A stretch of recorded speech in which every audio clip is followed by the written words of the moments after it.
Lei Tingjie draws first blood in Game 5 to snatch lead.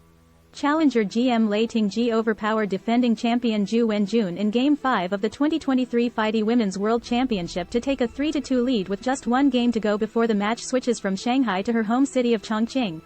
This time Lei decided to switch from the Rui Lopez she played in her first 2 games with white to the Italian, with 3. Bishop to c4, but it was Ju who seemed to spring the first small surprise by heading for a line that world champion Magnus Carlsen played against challenger GM Ian Nepomniachtchi in the final game of their 2021 match.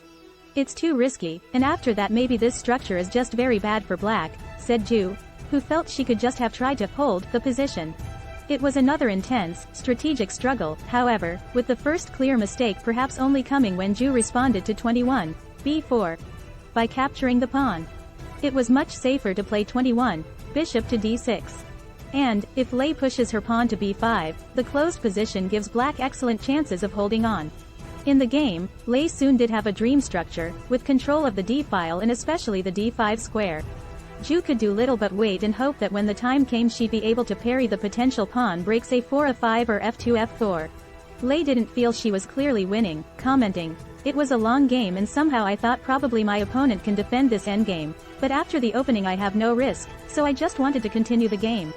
Ju did the job of waiting well, but meeting 40 h4 with 40 h5 was a very double-edged decision on the time control move. Ju put up excellent defense after finding herself in a difficult position, but in the end it wasn't enough. It felt as though it dawned on Ju only now that she was in very deep trouble, since she spent 23 minutes on 45 queen to a8, leaving herself just 5 minutes to try and pose some problems for her opponent. Lei suggested 45 road 7 in the post-game press conference, and that does seem to put up much more resistance, though the position remains miserable, and likely lost against best play, for black. Lei quickly stopped any danger down the a8h1 diagonal with 46 queen to f3, and played the remainder of the game perfectly. There were some moves that got higher computer evaluations, but her strategy of exchanging off queens into a winning endgame worked perfectly, leaving Ju out of options. The bishop on d8 can't be defended, since 56 k to e7 would run into 57 bishop to g5 check and capturing the bishop next move.